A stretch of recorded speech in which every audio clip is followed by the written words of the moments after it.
से तुम तक में आ गया है बहुत ही धमाकेदार ट्विस्ट, जहां पर हर्ष के हाथ लग गई है डीएनए टेस्ट रिपोर्ट, जहां पर उसे पता चल चुका है कि जो चरण है वो इन लोगों का भाई नहीं है। क्योंकि असल में होता कुछ ऐसा है कि यहाँ पर अब सीरियल में बहुत ही धमाकेदार ट्विस्ट आने वाला है। जी हाँ, आप आने वाले ट्विस्ट में देखने वाले हैं कि यहाँ पर अब जो आर्य होता है वो काफी ज्यादा परेशान हो जाता है मानसी के कहने पर, क्योंकि मानसी ने कहा होता है कि आपको ना ब्रो इन लो आपको कराना ही पड़ेगा यहाँ पर अब डीएनए टेस्ट, वो भी चरण के साथ, तभी मैं मानूंगी कि ये इस घर का बेटा है यशवर्धन। जिसके बाद अब आर्य परेशान हो जाता है कि अगर मैंने टेस्ट कराया तो भी दिक्कत, ना कराया तो भी दिक्कत। जिसके बाद यहाँ पर अब जो हर्ष होता है वो कहता है कि कोई माने ना माने भाई, रेडी हो ना हो, लेकिन कल तो मैं भाई का और इस चरण का डीएनए टेस्ट करवा कर रहूंगा। जिसके बाद वो चुपके से उनका डीएनए लेने वाला है और यहाँ पर उसका टेस्ट कराने वाला है। वेल इसी में अब जब टेस्ट होकर आएगा तो रिपोर्ट नेगेटिव आएगी और यहाँ पर मानसी फिर से ड्रामा क्रिएट करते हुए नजर आएगी और कहेगी कि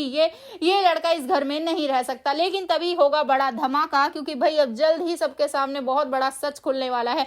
क्योंकि यहाँ पर अब आर्य है वो सबको बताने वाला है कि मैं इस घर का बेटा नहीं बल्कि मैं इस घर का दामाद हूं। जिसके बाद सीरियल में बहुत ही इंटरेस्टिंग ट्विस्ट देखने को मिलेगा, क्योंकि मानसी तो भाई अड़ जाएगी और कहेगी कि जब तुम इस घर के बेटे ही नहीं हो तो सब चीजों पर हक कैसे जताते हो, हर चीज तुम्हारी क्यों है, तुम इस घर में क्यों रह रहे हो। जिसके बाद यहाँ खूब सारा तमाशा देखने को मिलेगा और यहाँ पर वो कह देगी साफ साफ कि अब आप इस घर में नहीं रह सकते और ये अनु भी नहीं रहेगी, मुझे वैसे भी बर्दाश्त नहीं है।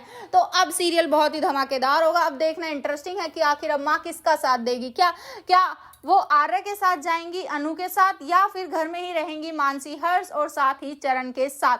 तो भाई सीरियल काफी धमाकेदार होने वाला है। अब देखना इंटरेस्टिंग होगा कि आखिर क्या अनु इसका कोई तोड़ निकालेगी, क्या वो अब आर्य की जगह हर्ष का डीएनए सैंपल भेजेगी। आपको क्या लगता है? कितना एक्साइटेड आने वाले ट्विस्ट के लिए हमें कमेंट बॉक्स में बताएं। ऐसी खबरों से जुड़े रहने के लिए आप हमारे चैनल को जरूर सब्सक्राइब कर लें।